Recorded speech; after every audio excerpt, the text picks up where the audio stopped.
everyone. Welcome to ProWritingAid 101 for Business Writers. I'm Michelle Adams, ProWritingAid Social Engagement Manager, and I'm here today with Micah McGuire, ProWritingAid's B2B Digital Marketing Manager. It's so great to see everyone here today. For this session, we'll be looking at some of the most important features and reports for business writers, including our real-time checker and goals feature, the summary report, the readability report, the style report, the sticky sentences report, and if we have time, we'll also cover some of our favorite tools for business writers outside of our reports. And we'd really like for this to be driven by you and what you'd like to know. So we're going to leave the last 5 or 10 minutes open for Q&A. We'll try to get to as many general questions as we can during that time. So please send them into our Q&A box anytime during the walkthrough. And if your question isn't answered, you're more than welcome to email hello@prowritingaid.com with it after today's session. Just make sure to mention that you were in the business Q&A in the subject line, and we'll make sure to get back to you as fast as we can. All right, Micah, back to you. All right, guys, it was great to see you all there. Just like Michelle said, we're going to go ahead and dive in because, as we mentioned, this is going to be a slightly shorter session than usual. We're trying to get this down to 45 minutes because we know you guys are super busy. So we want to try to respect y'all's time as much as we can. So let's go ahead and get started. Right, guys, so what you see here is our primary web editor, and basically we strive to make sure that our editor kind of looks the same no matter where you are using ProWritingAid. So if you use us within the Chrome extension, any of our browser extensions, within our Microsoft Word extension, Outlook, any of those tools, our desktop app as well, all of those tools will generally look a lot like this. There may be some variation, but it'll all look fairly similar. And for you guys that might be familiar, we'll turn on real-time checking here. And you can see already we are kind of checking this document out for errors and problems. Now, one thing I do want to bring everyone's attention to on the web editor is this settings tab. This is incredibly important for business writers because we have a lot of different types of writers that use ProWritingAid. And a lot of those folks are creative writers and fiction writers, but you guys are a different subset. So you want to make sure that anytime you are using the program, you have your writing style set to business, probably business or perhaps technical, maybe web in some cases. And then that your document type is set appropriately. And you'll see why this is so important in just a moment. We're going to start off with the general business format, and then I'm going to show you guys just a little bit of a difference that comes up whenever you swap over to a general email format instead. So if you're using the web editor, that settings tab is always right there at the top. Make sure to give that a check out anytime you're using the program, just to make sure that your document type is set appropriately. Alrighty, so back to the real-time checker. You can see here we have all of these color-coded corrections, and I can do one of two things here. First of all, I can simply mouse over a correction. You can see here I have a misspelled word. I believe that should be believe, so I can go ahead and just click, and there we go, it's replaced. We also have other cases that let's take a look at another spelling correction. I have another correction here, and if I just wanted to pop on to the next correction rather than clicking one by one, I can click this downward arrow in the teal box. And there we go. I am on to my next suggestion. Now, that's one way of doing things. The other alternate path is to use our improvements tab.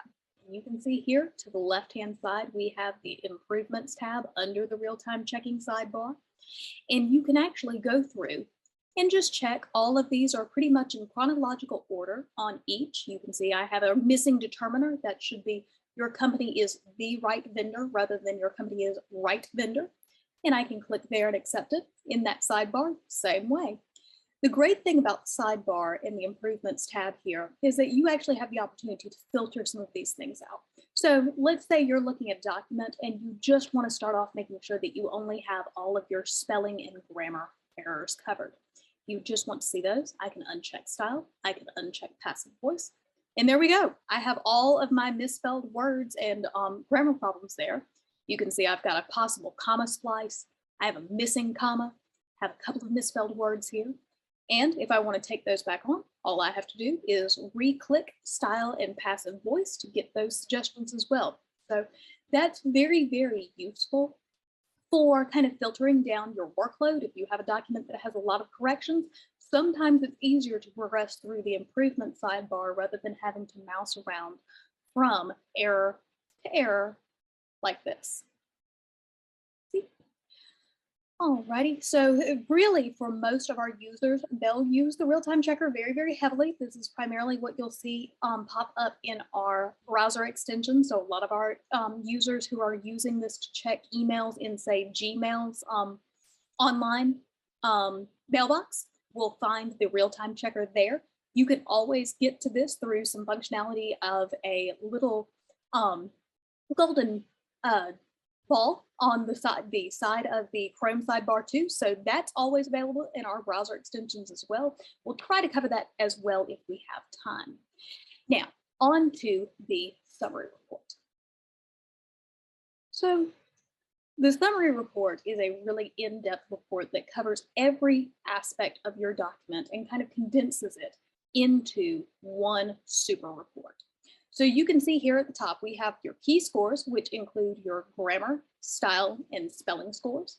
And those are key because those are essentially going to be the reports you need to check regardless of what document you're using, regardless of what type of document you're checking. So those are always going to be important. We want to make sure that we have no spelling errors. We want to make sure that we don't have any grammar errors, and we want to make sure that our style errors are as minimized as possible. So that's why those are always towards the top of the document. Next, we have where your document looks great. So this is always good for a little bit of an ego boost to find out what reports you've done really well on. So you can see here, I've done well on sentence variety. I'm very, very low on very long sentences. I'm consistent on my acronyms. My readability is good, but I'm sort of to the top end of that function there, so I might want to look at that report. And then we have where the document might need some work. And this is going to be where you'll probably get the most use out of your summary report. So you can see here, I need to improve my grammar, my style. I need to improve my sentence length. My sentences are a bit too long. And then I also need to reduce my business jargon as well. And all of this is wrapped up in various reports that are available through the web editor. Now, if I want to dive in a little bit more into any one report, the summary report will let me do that. You can see here we have this sidebar to navigate to any one of our reports. So we have grammar, writing style checks, sentence length checks, and readability checks. And the great thing about this is, let's take readability. You have a lot of visual aids included in the summary report. So this is just a slightly different way of looking at the data than you'll see that pops up in our primary report pane. So here with readability, you can see this scored a 10. We're suggesting a score of 10 or lower, as you can see here, because we have this bar and this little gray bubble is an indicator of where we want our marker to be. And you can also see that I have a breakdown of our paragraph level of readability. So most of our paragraphs are easy to read in this document, but we have a couple that look like they might be slightly difficult. And then we have one that may be very difficult to read. So if we wanted to find out more about this, all we would need to do is run our readability report and find out more. So let's go ahead and jump to that report now. Exiting out the summary report and popping over to readability. So you can see here, this is one of our main report panes. We've kind of changed things around in the left-hand sidebar. You can see here we have that the document is easy to read, and then we have several reading ease scores. So first we have the Flesch reading ease score, then we have the Flesch Kincaid grade, and these are the two primary scores that we use. So you can see here, if you hover over the document, this is a Flesch reading ease score of 61.4. Anything 60 and above is generally considered good. Those that are below roughly 50 are going to be hard to read, whereas those who are in the 50 to 60 range are going to be slightly difficult to read. So you can see here, this one is slightly difficult, this is easy, and then this is a very difficult to read paragraph. Now, the Flesch Kincaid grade kind of adds an extra aspect to that Flesch reading ease score. So it takes that score and translates it into a grade level. So basically what this is saying is that in this document, I have a roughly ninth grade reading level on this document, which this not to say that what you're trying to do is basically aim for having your audience be a bunch of middle schoolers or early high schoolers, because our suggested score is between 6th and 10th grade. Doesn't mean you're writing for that audience group. It simply means that when we've analyzed easy to read writing, all of those scores tend to fall between that 6th and that 10th grade level. So just keep that in mind, that that's just another indicator of how easy this is to read. Now, I can go further down the sidebar and I can find out where my difficult to read paragraphs are and navigate to them in that one click. If I wanted to navigate down to the slightly difficult to read, it's the same process, just hovering over and hitting this arrow. And you can see I can just jump from paragraph to paragraph. Now, the thing about the Flesch Reading E-score is that it's determined by two factors. A, how long your sentences are, and B, the number of syllables per word within each sentence. So if you're trying to make a paragraph more readable, let's take this very difficult to read paragraph here. What you might want to start with is looking at your structure and saying, okay, where are some places that maybe I could break things up into two different paragraphs? Are there places that perhaps I could use easier words that might be shorter? So for example, the rest of the company is not quite as expeditious in catching up with us. Expeditious strikes me as one that we could shorten. So let's say maybe not quite as quick. Probably not going to be a huge improvement, but it's all a matter of making a % improvement at a time, because over time, those improvements are all going to build up. We all have to remember that writing is an art that no one has ever mastered. So therefore, it's all a game of this incremental improvements. The more you do, the better your writing will get. So basically taking a look at these paragraphs and saying, okay, where can I break sentences into multiple sentences?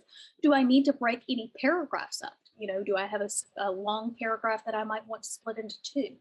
Where else can I shorten words, make them simpler, easier to read? And all of that functions your readability.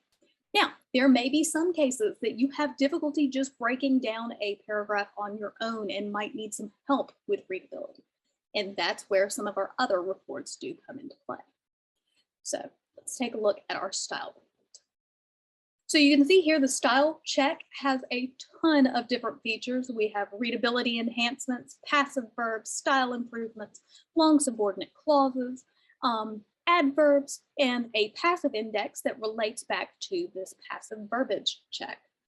Now, if you're trying to simply improve readability, you can always just go through these readability functions, and let's see here.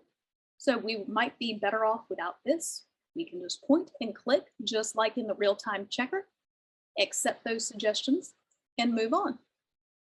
Now, then we also have the passive verbs, and this is a little bit of a funny area because passive verbs tend to be what we call one of the 7 deadly business writing sins. We use it a lot in business writing simply because we think it makes things sound a little bit more formal and maybe makes things a little bit clearer, but really what happens is you end up muddying the water, because essentially what you're doing is you're not giving clear subject. So you can see here a number of meetings have been held. We don't really have a subject there, you know, who was holding the meetings. So it might be better in this case for us to say, you know, we have held a number of meetings. Makes that quicker, easier to read, and is ultimately going to be easier on your reader, which is what we all want, because who wants to read an email that you have to reread about 3 different times in order to understand what's being said? Ultimately, this is a way of kind of helping people out and making it easier for them to get a response to you. So you can always change around those passive verbs through this check. Now, if you are curious about a certain, you don't know a lot about the passive and you want to learn more, you can always pop up to this little orange eye in the upper corner, click, and you can find out all about what passive voice is and how you can change it to active voice. We even have, some embedded media. So here we have a video of Jackie Chan explaining the passive voice, and all of these articles are available for almost all of the checks that we do. Now, the thing about the style check to keep in mind as well is that It is ultimately subjective. So unlike, say, the grammar and spelling checks, it's not really a black and white, right or wrong answer. So with grammar and spelling, it's either correct or it's not. With style, there's a certain amount of your voice as a writer that does come into it. So there may be cases that you look at a passive wording and you say, actually, no, I want this to be passive for a specific reason. Maybe, let's say you're in a newsroom and you don't know who a suspect is in a case. It would be much easier to say the store was broken into by an unknown person rather than trying to reword that around a whole lot. So sometimes there are cases where these are actually down to your discretion and a matter of your choice as to whether you want to use them or not. Now, another point to kind of bring up for our business writers especially is going to be these style improvements. And here you will see I have a lot of business jargon. So cutting edge, could I replace this with something easier like groundbreaking? Could I change bandwidth to something like capacity instead of saying bandwidth? And all of this is just kind of weeding out some of those really, really common business cliches that we all have seen a million times and may feel like they're a little overdone at this point. So all of those can be found under style improvements, and you can change those in just a click. Again, this is a very rich report. We have other options that you can always take a look at if you are, finding that your adverbs are very heavy. You can check out your adverb reports here and kind of reduce those from there. If one of our reports indicates that you are repeating sentence starts a good bit, you can also change that. So it's a very, very rich report. Often this will be a huge help in enhancing your readability and hopefully going back and improving those readability scores. But there is another report that is kind of a readability helper, and that is our sticky sentence report. So for sticky sentences, those are the most common 200 words in the English language that do a great job of making a sentence make sense, but they don't say a lot in themselves. So what they do is they glue what we call the working words together. So, and here's an example. Let's take a look at this sticky sentence up at the top. So you can see here, I have this sentence, just wanted to circle back about the project we talked about around the last month. You can see that we have this and we have some rewording suggestions. So this is all a matter of reducing the number of glue words, which is going to usually include terms like just, to, back, about, the, we, around, and last. So all of those would be options. And if you basically just take and use one of those suggestions, we can use that as a base to kind of reword the sentence. So we talked about the project last month. We could say something like, just wanted to talk about the project from last month. We'll rerun that sticky sentence check. And we're still a little bit sticky, but there we go. Here's another option. Wanted to discuss the project from last month. See if that makes sense. So you can see with those smart suggestions, we actually have some options to kind of get a feel for ways that we can reword that sentence. Now, again, just like the style report, the sticky sentence report is very subjective. If you asked 100 writers to reword a sticky sentence, I am sure you would get 100 different answers. So realize with these smart suggestions, they are a great jumping off point, but sometimes you may have to do a little bit of editing to make them make perfect sense in the context of your documents. So always keep that in mind, that this is something that is on your writer's prerogative. This is your choice in correcting these sentences. You can also see here, if we have sentences that are above 60% sticky, then those are semi-sticky sentences. And again, those are places that we can look to kind of reword things that, again, it will improve our readability. And you can see here, we actually have a list of our glue words. The, of, is, not, as, in, up, and with. That can help us out with how can we reword that sentence in a way that is going to make it a quicker read ultimately. So from there, I think we also have time to cover a couple of other reports here, and that is going to include our goals report. That this is actually part of our real-time checker, and this is great if you are doing on-the-fly editing. in the real-time checker, and you want to kind of see where your document is improving. So what this almost is kind of like a summary report that's at your fingertips if you're doing editing on the fly. And the use case that we really point forward with the real-time checker and with the goals sidebar and with the improvement sidebar is if you are writing a document in real time. So let's say you're writing an email, it's often easiest to use this real-time checker and use the goals sidebar to kind of check that out. If you have, say, a longer document that you're editing, so let's say you have a 10, 20-page report, sometimes it is easier, instead of using these sidebars, to go into something like the summary report here and go from that point and say, okay, you know, what reports do I actually need to dive into? So again, you can always pop into this where your document may need work. But for this goal sidebar, if you are trying to just write something in real time, it's a great way to kind of check yourself. Another thing to keep in mind is that these goals will actually change depending on your document type. So you can see here under business, I have a general email type. So I'm going to change that document here. I'm going to show you guys some of the things that do change. So you can see all of a sudden I am down to 60%. I have this new segment that is the style guides compliance. I also have some other points of inclusive language, complex paragraphs, and positivity. This is another one that's very important in emails. So depending on your document type, those goals will change.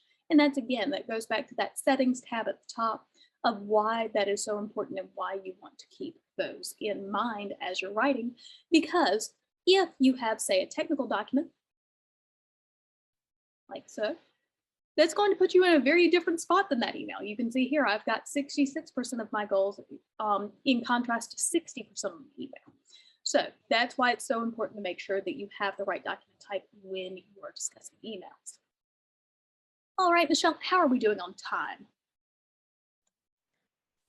We are doing well. We have about 15 minutes remaining. So if you'd like to discuss anything else, yeah, let's go ahead and jump into a couple of other tools that we have that are actually outside of our reports. And that is going to include our snippets tool. So if you are someone that has a lot of repetitive text that you have to type in constantly, the snippets tool can be a lifesaver. You can see here, we automatically populate our snippets function with a few different commonly used ones that it's, let's say you need to constantly have your work telephone number at your fingertips. You can enter your phone number there. You can also enter biographies, you know, certain keyboard characters. So again, here, the degree symbol, that's one that I run into a lot, but I'm missing. And then if you are part of a team, you can also have team snippets that include, say, your company address. So there's our company address. We can always use that. And using the snippets tool is very, very simple. So if you want to create a snippet, all you have to do is come up here. You'll have the label for the snippet, and that is going to indicate this title here so you can identify it when you're scrolling through. And then your shortcut. So that is always going to be powered by a backslash followed by whatever shortcut you would like.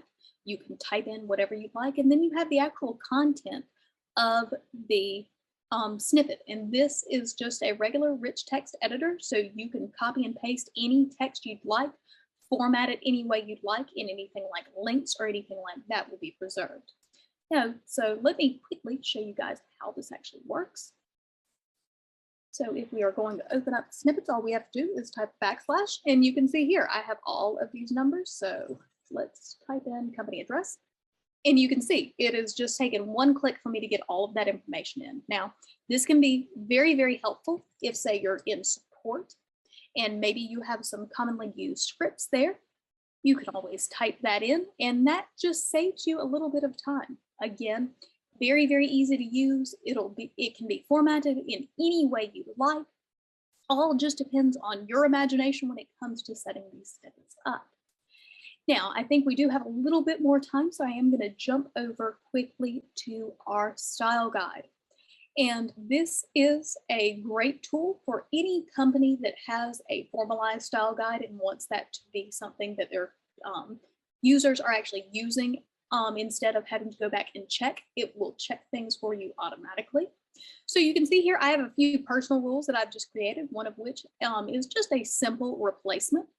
So we have here, if I want to open this up, I just have the wrong sentence that will have what needs to be corrected. You can see my match is next. So here they use ProWritingAid for Business. My match is ProWritingAid for Business here.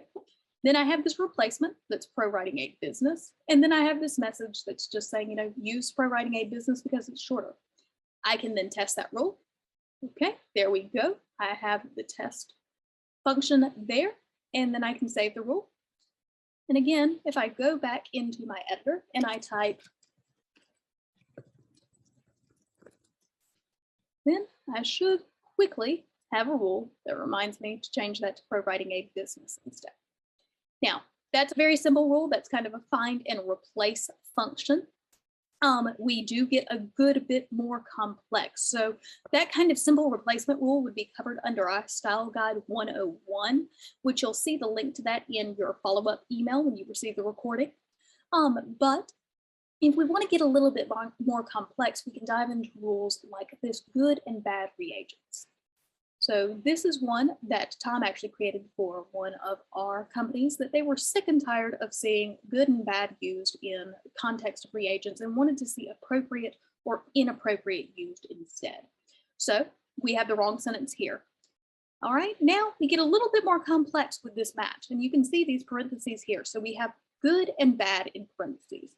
And what this is doing is indicating that the program needs to match either good or match bad. So if we have bad reagents pop up in a sentence, that needs to be rematched.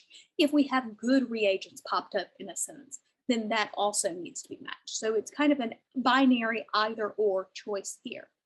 Next, we have the replacement, and this is where it gets a little bit tricky because we are involving something called tokenization. So all tokenization is an indicator of is a way that a sentence is broken up by a computer. So you can see this $1 here. What that is actually functioning as is the second word of this match. So in this case, computers have a tendency to start counting at 0. So you would have a $0 would replace this good or bad. Then this $1 is going to replace reagents. So you can see the suggestion would be appropriate rather than good reagents, or, and that's where this @ sign is coming into play, inappropriate instead of bad reagents. So again, the tokenization is that $1 is related to reagents. The @ sign is indicating that there needs to be two choices here, and that will give you a suggestion between the two. And then of course, just like last time, we had a suggestion to say inappropriate or appropriate. I can test the rule. It looks like it is running through. So let's go ahead and show you how that looks whenever we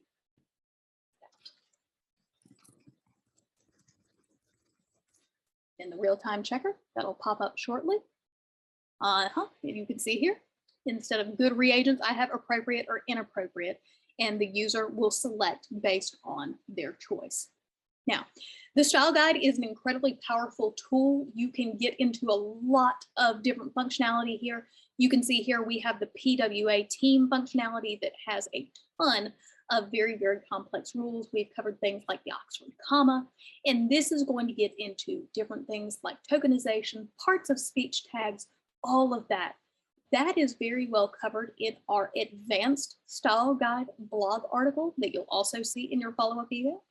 And it will cover some of the points like how to use tokenization, how to use parts of speech tags, and all of that good stuff. It gets into kind of more advanced functionality rather than just these find and replace functions like this ProWritingAid business rule.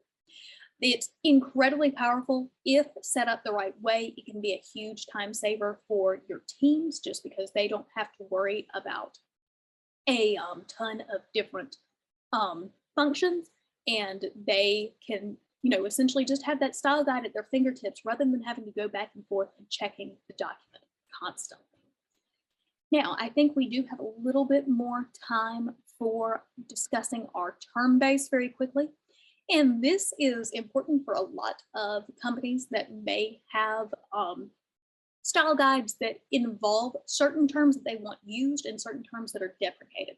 So I know in one case, one of our clients had a term base of about 10,000 acronyms and terms that they needed uploaded. So you can see here, the way this kind of works is that you have the term, you have the status of the term, and then you have the description. Now, I personally don't have a lot on the term base, but you can see under the PWA team, we have this kind of function with terms, status, and description. So what this does is this gives you a chance to either select out acronyms, so you can see here, AKA CTO, that need to be flagged and noted that if someone is using that acronym, it needs to be stated in the first place of what that actually means. So if it's the first time that you've used AKA, you may want to put in parentheses also known as. But it also is a great place to use match functions for deprecated terms. So I know in a couple of cases we have had terms like a Phillips head screwdriver needed to be referred to as a crosshead screwdriver because Phillips head is a deprecated term in one case. What all this took is downloading a simple CSV template, typing in that Phillips head was the original deprecated term, crosshead is the new term that needed to be used, and just typing in a message about the match, and then that could be imported into the term base. And basically that's another functionality very similar to the style guide, that it will pop up and say, you know, hey guys, if you've used Phillips head screwdriver, then we actually need you to use crosshead because that's a deprecated term. So it'll pop up just as another reminder. All right, Michelle, well, I think we have covered all of our tools today. So let's go ahead and pop over to the Q&A very quickly. Okay, we do have a question about what some of us refer to as a comma loop. So we have a user who has expressed that they are receiving a suggestion to add a comma, they remove it, and then they're also receiving a suggestion immediately after to add it back in. So what can a user do in this instance? Yeah, so that is actually an indicator that our system may have gotten a little overzealous and we may have a false positive at play. So the best thing you can do there is help us out by reporting it as incorrect. So that's a really simple fix, fortunately. All you have to do is hover over any one of the corrections that you're having trouble with. And you can see here, if you pop down to ignore, which does give you the functionality to totally ignore a correction. So in this case, if you're just wanting to skip over something, you can hit ignore.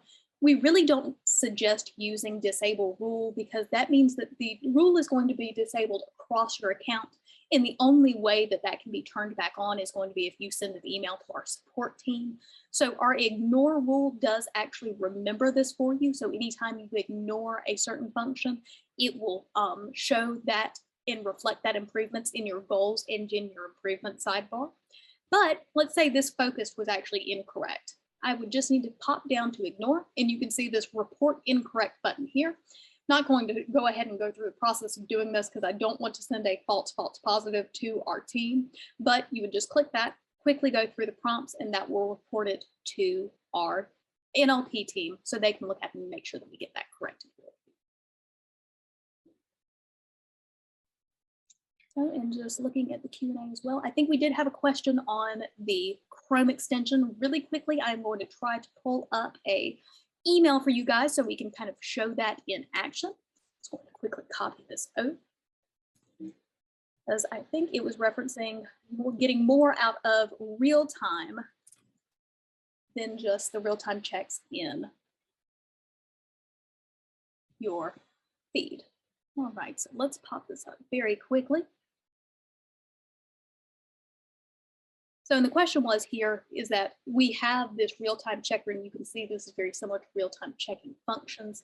If I go ahead and hover over here, that will actually open up my full-time editor. So that will mean that you have the full editor at your fingertips rather than just having this real-time checking and goals function that you can see here. That's, again, back to that point and click. So anytime you want to see more, if you're in one of our browser extensions, you'll see that golden circle down at the bottom.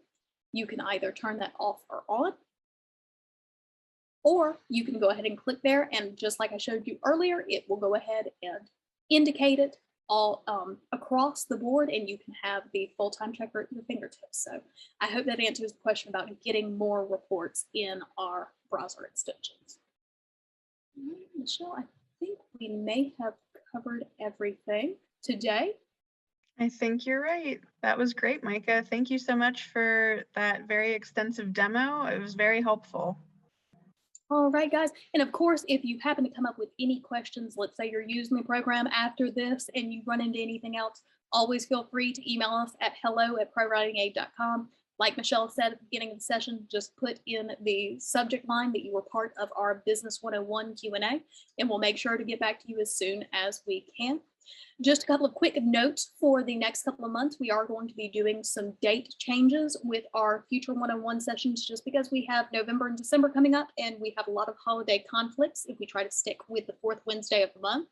So next month, we will be moving to November 18th at 1 p.m. Eastern. So it is going to be a couple of weeks back and an hour back as well. And then for December, we're going to be looking at either the second or third Wednesday of the month rather than the fourth Wednesday of the month. And hopefully that will mean that we have minimal conflicts with everyone's holidays for November and December. And then finally, if you enjoyed this session and you want to start improving your business writing skills, we have a new workshop series coming up, the Better Business Writing Workshops. Next month in November on the 16th, we are going to have AJ Ogilvy, our very own business writing professor, coming to talk to us about how to write clearly. So this is going to discuss some of the principles of clarity, but it's not going to be your typical presentation. AJ is actually going to dig into the specifics of clarity and show you in real time how that works. So he's going to be working through a couple of paragraphs in real time just to show you the way that those principles are actually applied when you're writing. And then we'll also have a Q&A that if you have some of your own work that you want to evaluate and you have some of your own work that you want suggestions on editing, we'll have an editing Q&A in which AJ will be able to answer your questions about some of your own work and your own selections. So definitely not going to be your typical presentation of just we present and offer a bunch of slides. It's definitely going to be much more hands-on. That series is going to be taking a quick hiatus for December, again, just because of the holiday season. But in January, we actually have a great guest lined up for you guys, and we're going to be doing the business email writing mindset. So that's going to be with Kelly Lamano of Really Good Emails. We're looking forward to it. Those are always going to be on the second Wednesday of the month. So our 101 sessions are usually on the fourth Wednesdays. Our Better Business Writing Workshop sessions are going to be on the second Wednesdays.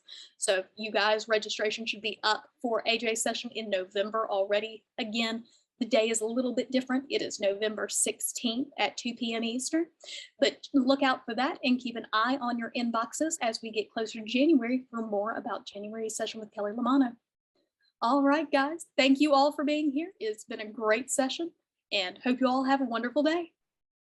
Thanks, everyone. Bye.